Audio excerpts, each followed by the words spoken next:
Dear students, welcome to the lecture series on power system analysis. Today we will be discussing about load angle stability. So the topics that we cover is the concept of load angle, space-time relationship in synchronous machine, and the relationship between mechanical angle and electrical angle in the synchronous machine. So first we will consider the concept of load angle, or it is delta. Okay, so I've taken this figure of a synchronous machine, and this machine is assumed to be having distributed windings on the stator, and you have a stator MMF or stator magnetic field which is rotating at a speed in the anticlockwise direction on the stator, and the net direction of the stator MMF is assumed to be Fm at one of the instance of the operation, and you have resultant rotor MMF in this direction, in the marked direction, which is given by Fr. Fm is a stator MMF and Fr is a rotor MMF. And remember one thing, during our analysis or throughout the analysis, you can assume that your Fm and Fr are in this position, or Fm is in this position and Fr is relative to Fm, and always your Fm is rotating and Fr the operation, and Fr is also rotating. Fm is a stator MMF which is rotating with synchronous speed, and Fr is also rotating along with the stator MMF. Fr is the rotor MMF, and it is also rotating once the machine is operating. And we are not considering the standstill operation of the machine. We are considering the operation of the machine during no load and loaded condition. That is, the machine is rotating or the rotor is rotating. So load angle is defined as the angle between stator magnetic field MMF and rotor MMF.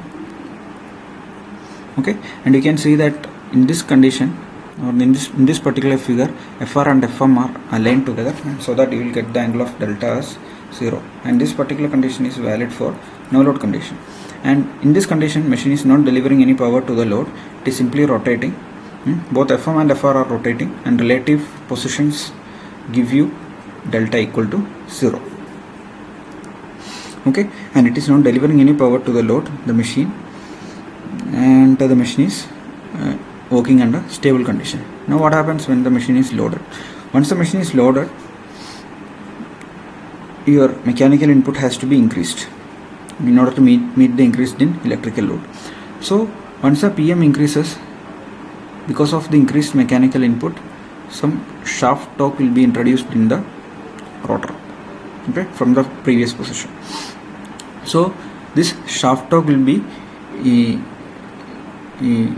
acting upon the rotor to accelerate the rotor to a new position. There will be a change in position from the previous position due to the acceleration because of the shaft torque, and the shaft torque is due to the mechanical input that is being fed into the or given into the rotor system or the turbine system.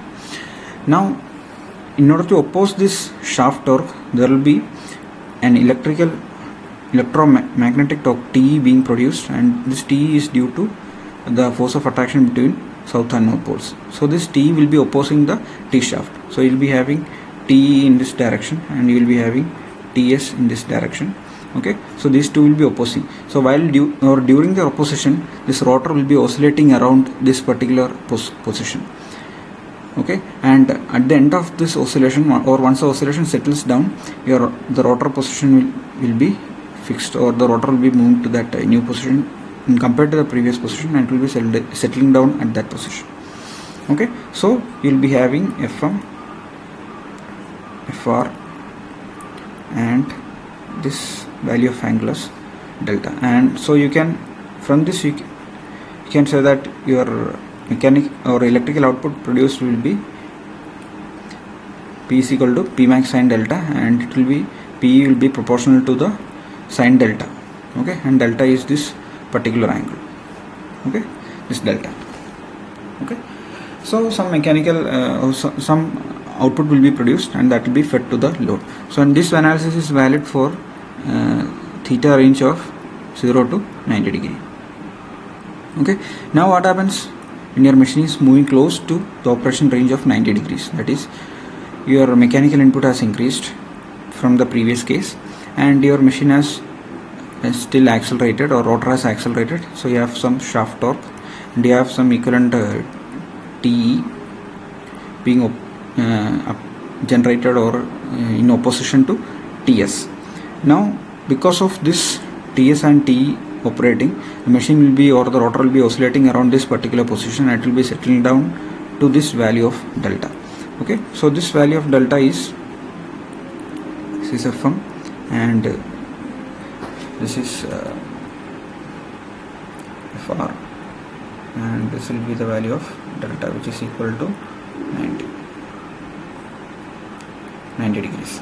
Okay, and this value of delta is assumed to be the maximum value of delta for stable operation of the system. Why? Because once there is always a force of attraction between this south pole and the north pole. Okay, and due to that some TE is produced. So once this machine crosses this limit, okay, this force of attraction decreases. So your system or the rotor may not be able to remain in a stable position. Okay, so this magnetic locking or magnetic coupling between the stator and rotor is effective only up to this value of delta. From 0 to 90 degree, your machine is operating in a stable operating region. So during this condition, machine is delivering power to the load, and under this condition PE is equal to P max sin 90, or which is equal to the maximum value of power that can be transferred. Okay, so that is equal to the value of delta, which is equal to 90 degree.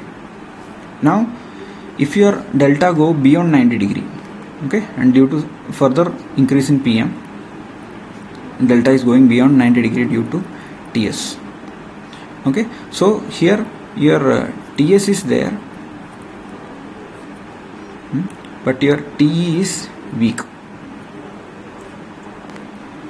Why? Because the force of attraction between north and south is weak now, because it has moved away from this south pole. There is a force of repulsion here, but this force of attraction is more stronger. So your TE is now less than TS, or it is not balancing out. So your mechanical input is more, so the machine will further accelerate in this direction, and your machine will fall out of synchronism, or it will fall out of step.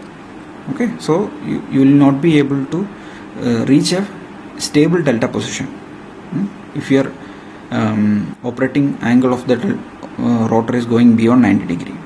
So your machine will fall out of synchronism, and you are able to operate in a stable condition only up to a value of delta equal to 90. And once again, remember that we have considered one of the instances of during the rotation. Always your stator magnetic field is rotating, and the rotor magnetic field or rotor is also rotating. So relative positions we have taken. So relative to stator, the rotor is at 90 degree. Here relative to stator MMF, your rotor MMF is at an angle which is greater than 90 degree. Okay, so your rotor will fall out of synchronism and out of step, and it will ultimately lose its synchronism, and machine will come to a standstill. Now we'll try to analyze space-time synchronism in this machine. So here FM is the, once again FM is the synchronously rotating MMF of the stator, and here FR is given as the resultant rotor MMF. Now both these MMF are rotating, and relative position is 0. Okay, relative position of the rotor MMF when compared to stator MMF is 0 here. Now during the rotation, once the rotor and the stator is moving from this position, okay, once the rotor is rotating from this position and rotor is reaching to a particular position like this, or it is aligned in this position, okay, it has rotated by 90 degree, and so you will be having stator conductors. So some EMF will be induced in stator conductors once this rotor is rotating. Okay, so that induced EMF is given by this, okay, E. That is, you will be having 0 EMF produced when your north pole is in this position, and you will be having maximum EMF produced, E max, when your north pole has reached below the conductor. Here your flux linkage is minimum, and your EMF produce this maximum, and you are assuming that V angle 0 is the terminal voltage of the machine, and relative to V angle 0 we have E angle 0. Okay, here again once again you are considering that your machine is under no load condition. Okay, the relative positions of stator MMF and rotor MMF is aligned, or they are aligned together, and your delta is 0. So during this condition your V is here the terminal voltage, and this is the internal voltage E. So they are having no difference in their magnitudes or in their angles. Okay, so your delta is 0. So you will get this sort of a waveform and this phasor diagram. Okay, now we will take the case when your machine is loaded. Okay, so during loaded condition, as we have already told, the rotor will be accelerating, and rotor will be accelerating. This is FR. Rotor will be accelerating, and the relative position between FR and FM will give you an angle delta between them. Okay, now if you are considering the rotation of this particular rotor from this relative position. Okay, now earlier the rotor had to pass 90 degree to reach below this particular conductor, under the influence of this conductor. Okay, so under this influence of this conductor there was a maximum EMF being produced for this N when your north pole was under this influence of this stator. Okay, now when it is loaded,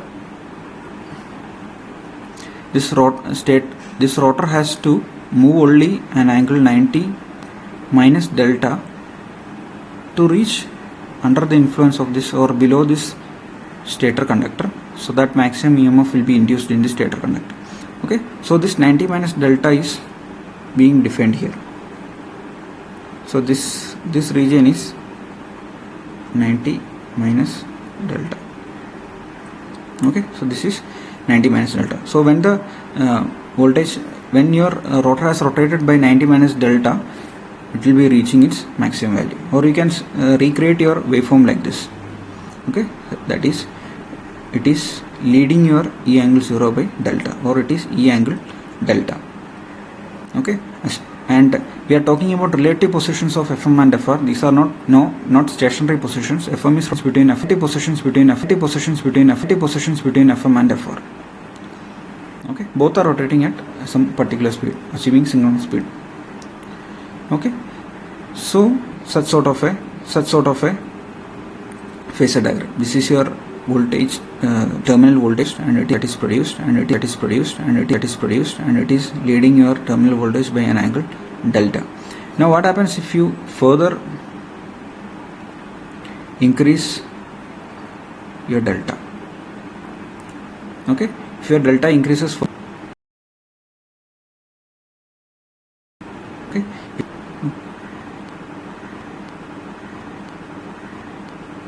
it will look something like this, something of this sort. Okay, magnitudes being same, and it will be further shifted by angle delta, and so in such a case you will be getting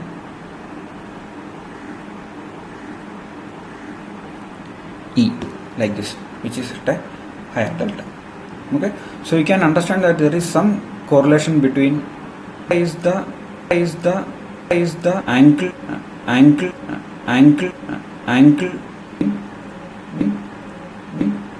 the stator MMF and the rotor MMF. Okay, so this can be assumed to be mechanical in nature, and you are assuming that you have two poles only. So for this two pole system, this mechanical is electrical theta, or mechanical delta becomes equal to this electrical delta. So this is mechanical section, this is electrical section. So here your delta is angle between E and V, and here your is angle between FM and FR.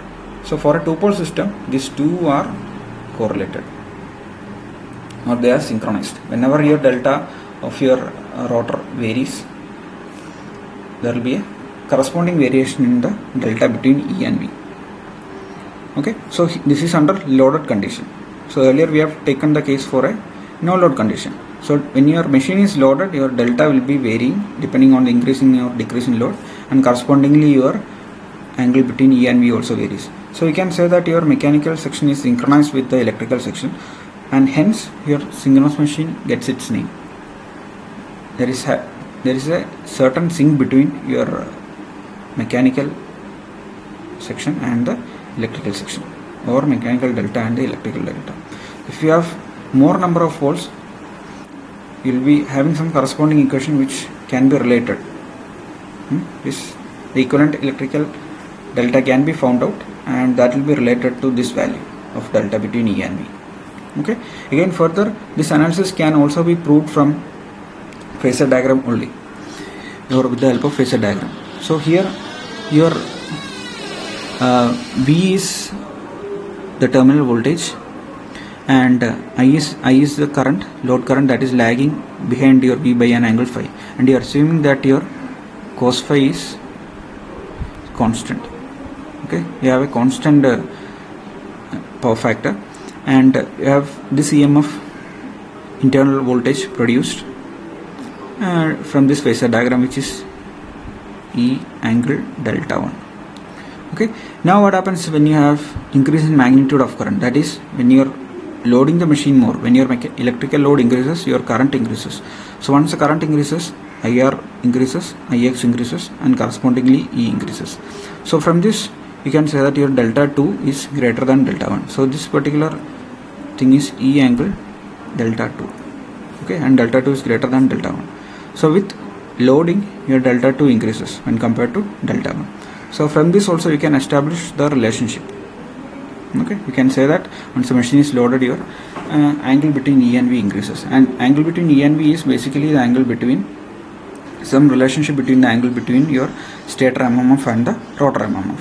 Okay, so hope you have got some insight into the concept of load angle, or importance of load angle, space-time relationship between mechanical section and electrical section in a synchronous machine, and what's the relationship between these two angles.